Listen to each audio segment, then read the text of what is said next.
लोगों के फायदे के लिए बनते हैं। तो हर आदमी का हक का कानून बने, इसके लिए जरूरी है हर आदमी अपनी पसंद की सरकार बनावे।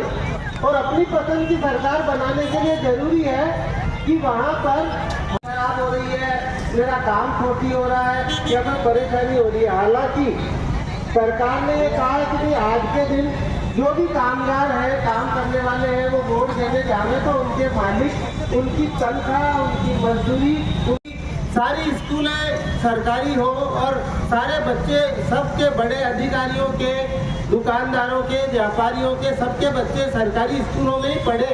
तो इसके पीछे हमारी मांग यह नहीं है कि जो निजी स्कूल चल रहे हैं वो बंद हो जाए। हमारी सिर्फ मांग यह है कि सरकार तभी उस पर ध्यान देगी जब मिनिस्टर का बच्चा भी आम आदमी के बच्चे के साथ में बैठ के पढ़ेगा। तब उस मिनिस्टर को, सरकार को, उस विधायक को, उस सांसद को ये पता चलेगा कि स्कूल में तो टीचर ही नहीं है, तो आपके बच्चे को पढ़ावे कौन। अभी हमारी प्रॉब्लम क्या है, हमारे बच्चे तो सरकारी स्कूल में जाते हैं लेकिन वहाँ पर बच्चे को बैठने की दरी नहीं, पीने का पानी नहीं, बच्चियाँ टॉयलेट जाए तो सुविधा नहीं, और सबसे बड़ी चीज तो जब टीचर ही नहीं है, मास्टर ही को नहीं, तो फिर पढ़ाई क्यों करा। तो आप जो प्रॉब्लम है इसको हल यही है कि भाई आप सारी स्कूल ने सरकारी कर दो।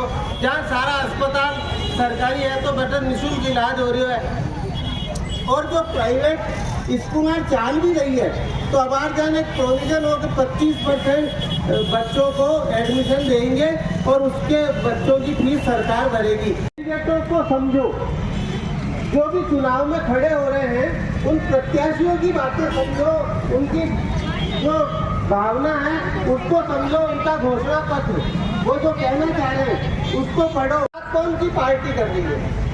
अच्छा, जरूरी नहीं है कि सारी राजनीतिक पार्टियां आपके भले की बात करें, तो कोई निर्दलीय प्रत्याशी दोबारा पार्टी उसको वापस टिकट दे देती है। अब 5 साल कोई एमएलए रेले हुए तो बीके बाद में बीका घर में इतना बंदोबस्त हो जाए, वो दूसरी बार कोई परवाह नहीं करे। 5-50 लाख करोड़ 2 करोड़ रुपया चुनाव में खर्च करना देने लिए मामूली बात है, और फिर भी पैसा का दम पर आपस में वोट खरीद करके वापस सरकार में चुन के चले जावे। ये बात और काम करवाड़ा, दरिया उठावाड़ा, झंडा उठावाड़ा, नारा लगावाड़ा, वे कहे कि भाई माने टिकट को नहीं दियो तो फिर वे लोग बागी बन के भी चुनाव लड़े।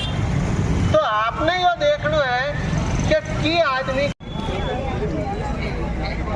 सबसे पहले यहाँ मंच पर पधारे मंचजन को मेरा सादर प्रणाम, और यहाँ पर पधारे सभी माताओं बहनों को मेरा सादर प्रणाम, और मेरे युवा साथियों को सादर वंदे।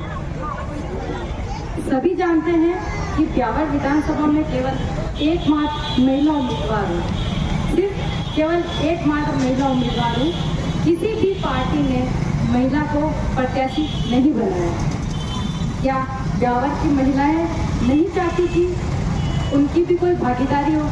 चाहते हैं कि ब्यावर की महिलाएं नहीं चाहती कि उनकी भी कोई भागीदारी हो? सोचिएगा, सोचिएगा जरूर। जब संपत्ति में बराबर का अधिकार हो सकता है, शिक्षा में बराबर का अधिकार हो सकता है, वोट देने में बराबर का अधिकार हो सकता है, तो फिर ब्यावर की राजनीतिक प्रतिनिधित्व में पीछे क्यों?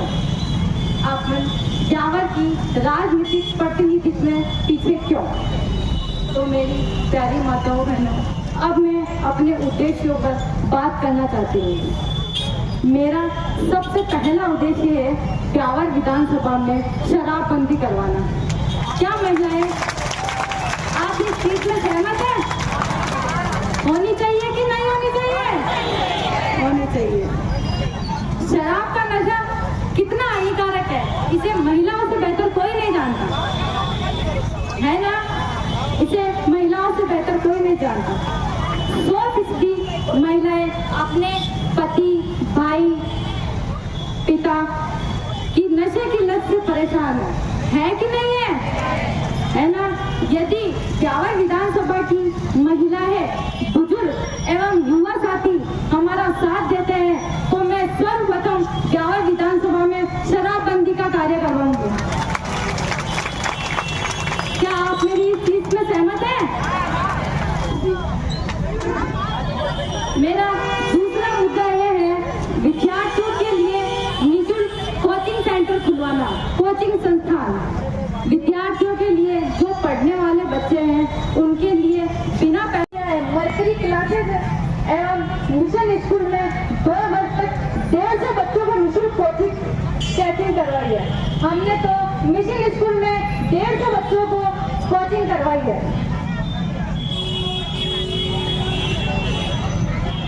उसका परिणाम 100% रहा है एवं एक छात्र ने 93% हासिल किए हैं। एक छात्र ने 93% हासिल किए हैं। मेरा तीसरा उद्देश्य यह है जो वर्षों से बंद पड़ी मजदूरी करने वाली महिलाओं को पुरुषों के समान मजदूरी मिलनी चाहिए कि नहीं मिलनी चाहिए? क्या ये माताओं करवाना है? जो वर्षों से बंद पड़ी ब्यावर विधानसभा में महालक्ष्मी मिल को पुनः चालू करवाना, क्या चालू करवाना है? नए bus stand, taxi stand, tempo stand का